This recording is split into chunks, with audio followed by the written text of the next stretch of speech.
So, those of you that weren't here on Wednesday when we was doing the Blue Skills package, quick introduction as to why we're doing what we're doing and why all of a sudden you've spawned in with different kit and different weapon systems.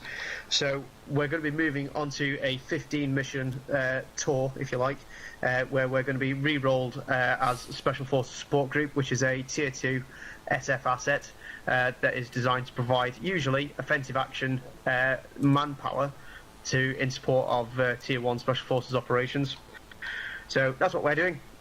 We'll do it for a campaign, and then we'll be going into something else, less SFE, so enjoy it while it's here. Yeah, so it's 15 months. Likely taskings include things like providing fire support for Special Force operations, cordons, distracting sort of like raids and all that sort of shit. CSAR, so we'll do a bit of combat search and rescue, little bit of asset recovery, some patrolling, some SNI stuff, so support and influence. So there'll be a broad range of things, and quite a lot of it's new and out of the scope of what we'd normally do when we're rolled as a light infantry platoon. So that's sort of stuff that you can look forward to. To reflect the temporary change in role, we're looking at improving people's skill sets. So on Wednesday, we developed sort of your blue skills, so your ability to work in civilian clothing with non-service pattern light weapons in a covert manner. So we're developing those skills. Now we're looking at developing green skills. So because of the nature of Special Forces operations, generally we're looking at operating at range, i.e. we don't have a brigade of troops around us providing mutual support. Often you're deployed at range on your own without that support. So NCOs, everyone in the chain of command really, senior riflemen that step up, all have to be prepared to sort of up your game basically. You'll be working far more autonomously. Sections will be spread out further from platoon HQ, so section commanders will have to make quite important decisions, sometimes without the input of the platoon commander. So NCOs are going to need a sort of change in mindset. But remember, everyone else, you're one bullet away from being your section's 2IC, two bullets away from being your section commander. So everyone needs to sort of have that change in mindset. Obviously, you're carrying different weapons. This is an imitation of the L119A2 C8. So the reason we use this, it's a bit lighter, it's a bit more flexible, and in the real world, the reason we use it is because you're working alongside a Special Forces unit that uses these weapons, and it's a lot easier to maintain one weapon system throughout their sort of logistics chain of command, rather than having spare parts and sort of technical expertise to deal with a fleet of SA-80s and C8s. It's a lot easier to manage if everyone's using the same weapon systems, hence why we're using C8s. Other changes you've noticed: uniform, you're all wearing cry kit, so that looks a little bit different, still the same colour but different uniform. Again, that reflects some aspects of real world practice. Body armour as well, that's different. Ballistically, it's the same, it'll still stop the same round, same as your helmet. As far as the game's concerned, it'll work exactly the same as your previous helmets, just looks a little bit allier, which is important. Guys that are SQ trained for this deployment, your role won't change. So if you're GPM GSF, if you're long range rifleman, UAV operators, pilots, things like that, you'll still get used in those roles. Largely, we still operate as a platoon or as a section using the same core doctrine as we did as a light infantry platoon. The only difference is the context in which you're doing it. It's in direct support of Special Forces operations rather than working as part of a company or like sort of battalion-sized group. What else are we going to talk about? SQ, yeah, so because of that SQ, GP, like I said, GPM, GSF, all that sort of stuff still stays the same. The only difference, really, for the long-range rifleman is we've got access to the AMR, the anti-material rifle, which is a Barrett 50. That'll get trotted out for a couple of ops, so that's a little bit different, I suppose. But other than that, LMGs, GPMGs, all that sort of stuff the same. Generally, because you're going to be doing a lot more sort of offensive action serials, you might notice that I've gave everybody LMGs rather than a mixture of LMGs and GPMGs. That's just so you're more flexible for sort of advanced CQB work. It's quite difficult to do room clearance with GPMGs, so generally, my preference anyway, is to give everyone your sort of two gunners in a section an LMG, and if needed, we'll draw an LMG from the crates, or we'll have a detailed gun group off that will be using GPMG. Okay, guys, can you still hear me? Yep. Cool. Yeah. Okay, so fast roping. what is it? It's a method of rapid insertion at low altitude using a rope from either sides or a rear of a helicopter. We use it to get insertion into ground that's inappropriate for landing, so some of the thick jungle like on Tanawa and some of the other maps, onto roofs of buildings or narrow roads. Okay, we would never use this if there was a significant risk of enemy fire on the aircraft. This could be mitigated using another aircraft such as a gunship to give us a bit of cover, but you'd never use this if there's a chance of the bird being shot down. Okay, so how do we go about this? Well, what we do is, first off, nobody fucks about with the ropes when we're in the air. The only person who controls that is your section commander, and all he has to use is his ace interaction to deploy the fast rope system, and then once the bird comes to a low hover, he could deploy the ropes. Is everybody happy with that so far? You're sharp. Yep. Okay, so once the ropes are deployed, at that point you'd go out in pairs, so you just need to number yourselves off into pairs and go 1, 2, 3, 4, 5, and then everybody's out. The last man out of the bird is going to be the 2IC, and he's also going to be the one that's calling everything off. And once he's out of the bird, he shouts last man out. Once you hit the deck, you shout at the pilot and he'll go. The ropes will automatically detach from the chopper, and then away you go, and everything should be golden from there. Everybody happy with that so far? So we're not going to do anything too complicated too quickly. What we're going to do is just going to get in the bird, take off, and do a couple of low-level fast ropes just onto these sand flats. Once we're happy with that and the skills and drills, we're just going to try it on the building. And there's a few paper targets within the building, so you can start clearing the building as we go in. Question. Yes. How do we form up when we've hit the ground? Okay, so as soon as you're out of the bird, you form an all-round defence like you would in normal chopper debarking. So instead of covering off to one side like we would in a Chinook when there's multiple sections in it, you just cover off to all-round defence. So the first man goes to the 12 o'clock position, so that's the nose of the bird, and then second man 3 o'clock, third man 9, 6, and fill in all the rest of the clock faces. 1, go! 2, go! 3, go! 4, go! 5, go! All out!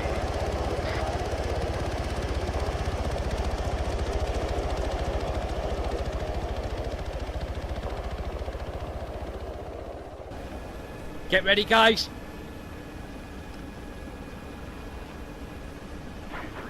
I hope someone... Stand off, stand off, stand off.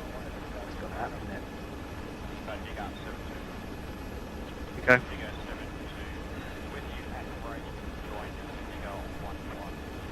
Ropes down. 1, go!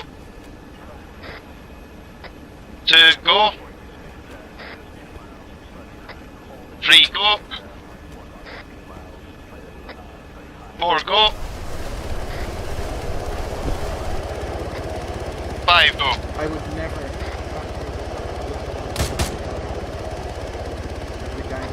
Last man down, clear!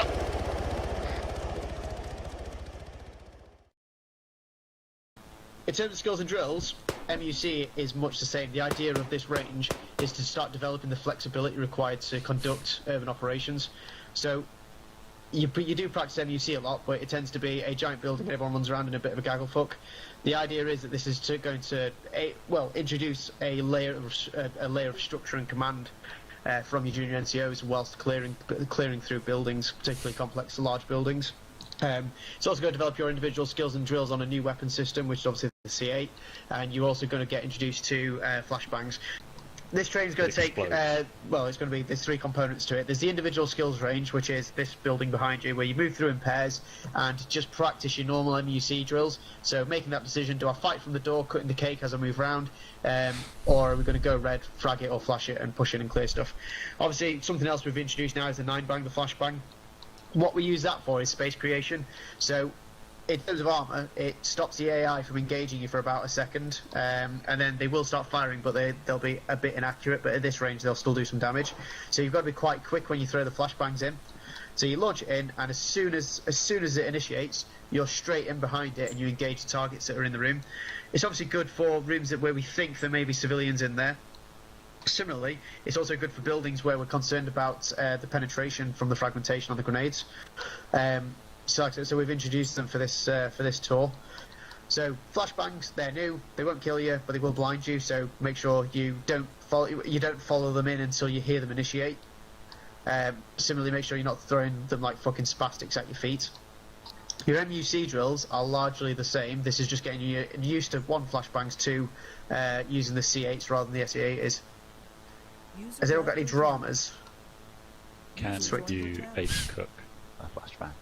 You don't want to ace cook up a flashbang at all. Okay. Right. So, Yeah. Holberg Charles, you'll be the support pair. You run up to the little wall, start suppressing the top windows. The rest of us will cut past them Okay. and clear the building as usual. Jawohl. Okay. Start. Stack up as a section. Somebody tell Johnny to 331 channel. 1. 3. Johnny, we're on 331, mate. Corridor clear, open door left, moving left, support 1, and immediate entry to the left. Copy. Spying. User in your channel timed out. Right, open door right, move right. Support 3, move left door. Moving right. 1. Wait. 3. With you. Left, ready. Go. Just pipe. Adds, pipe. Ready. Fire. Ash and go. Going. Doorway left. 1 down. Room clear. team, check fire. Right, opening Moving, right, and support 1 right. to the right. Moving. Static. Move right. Ceasefire outside right window. With you. Anthony, behind you, mate. Clear. Static, Clear. move in here to the No right. entry. No doors. Back Ashen up. Room clear. Site's clear. All clear. 3. Okay, 1. 2. Flying. Room clear, 1 blue. We do. Building clear. So, a few feedbacks, guys. When you see a double open door here, so that's for you, Ashen, Means you need to call main that out so we can do our cross cover User joined thing. your channel. Because that was kind of lost. And so you hide the door on the right and expose yourself to the left. Yeah. And then one for myself, obviously, once the floor is clear, we need to shift fire support as we come up. But other than that, fairly good drills. Do call supports on the radio, I'm not Zeus. because otherwise it's hard to make out you need local that from one of my comms to sections. support calls. Johnny, does Zero need a TP? Right, guys. From my point of view, that was you can tell. I was saying to Raz before, you can tell you guys practice your MUC a lot. It's a lot slicker than other sections that I've seen.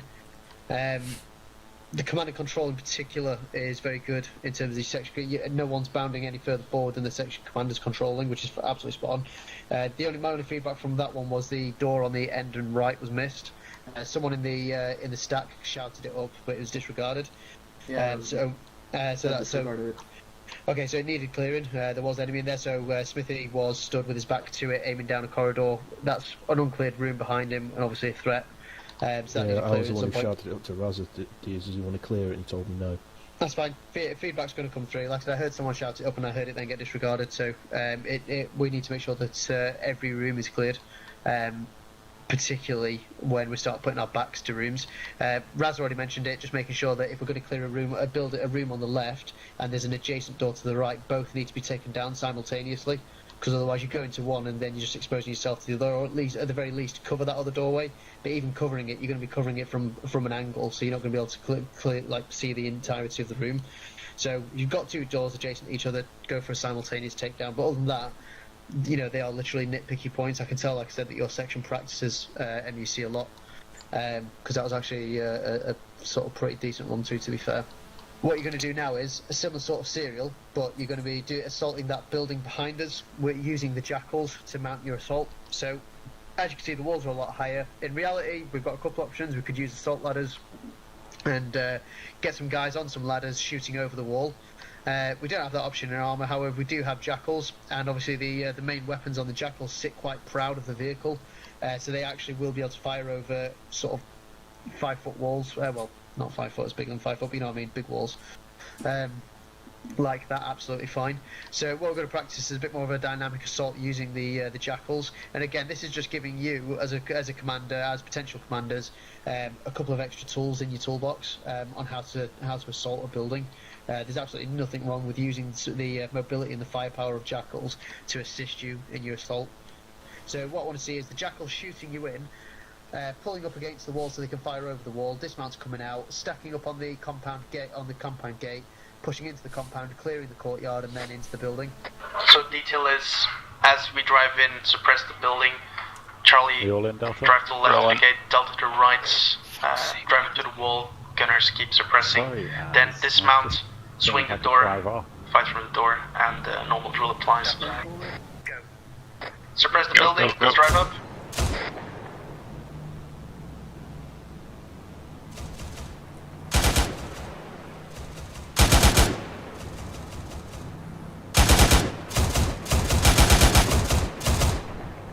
Ready to check fire.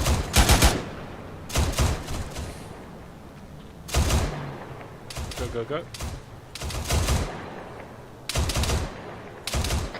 Alright, stack up everyone, swing the door. Ooh!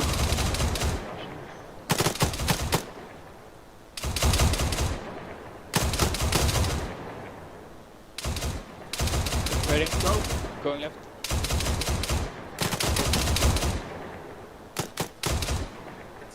Left, right, cover. Everybody move free. Oops. Okay, section move through, stack up on the building. Delta, move over.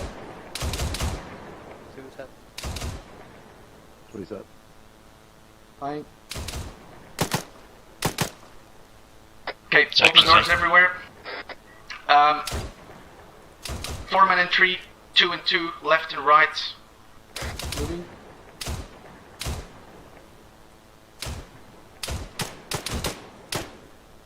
Okay, listen. Flash left and right at the same time. 3 and 4, do it. You take. Static flash I can't left, get. Charles flash right. Support 1 to cover the middle once we're through. Static flash left. Moving left. Sounded like a flash. That's a smoke. No, it doesn't. Has the Flash same. out. Doesn't matter now. Sorry. Do the same on the other loom.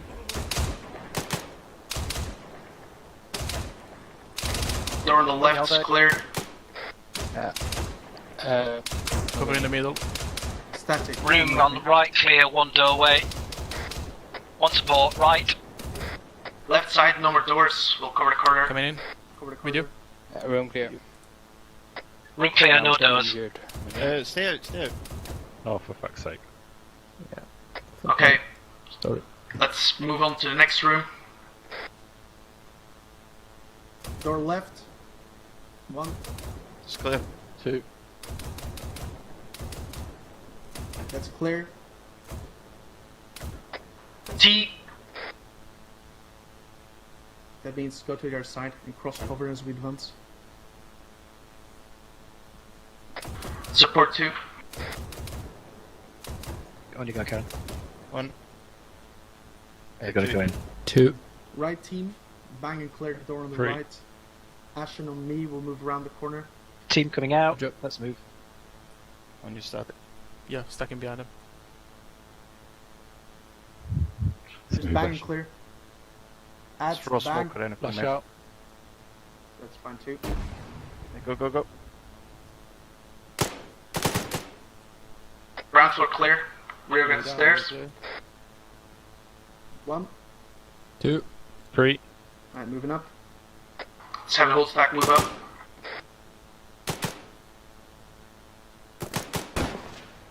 Door front is Doorway open. front. Civvy front. Through doorway. Over the front. I was lost many stacks, you can come out now. Alright. Flash left. Out of That's flashes. a bit of shit on enemies. Right. Oh, I've front. got one. Switch for me. So because of this, I'm saying it's a bit of a shit room because of this fucking Yeah. thing anyway. There we go. I'm in. So you didn't see it until you're in.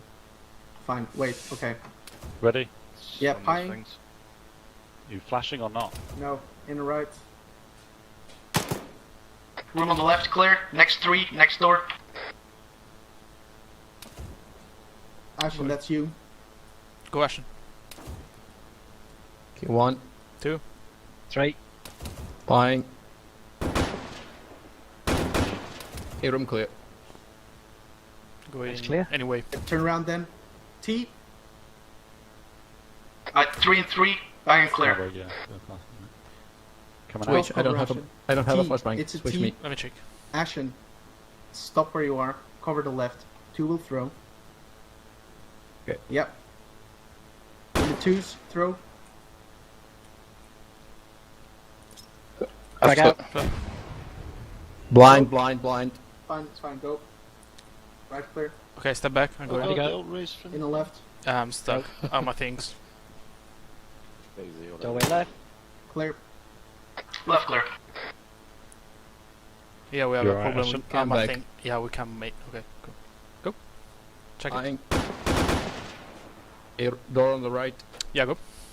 Going left. Joining your stack. Go me. All 3. Room Stack clear. on the One door door. on the right. 1. 3. Buying. Okay, room clear. 1 CV. Room clear. No more doors. Building clear. Again, it shows that you guys are obviously quite well drilled with the MUC and you do practice a lot. A couple of points from me. In fact, only 1 point because you just picked up your own at the end there with the flashbang. But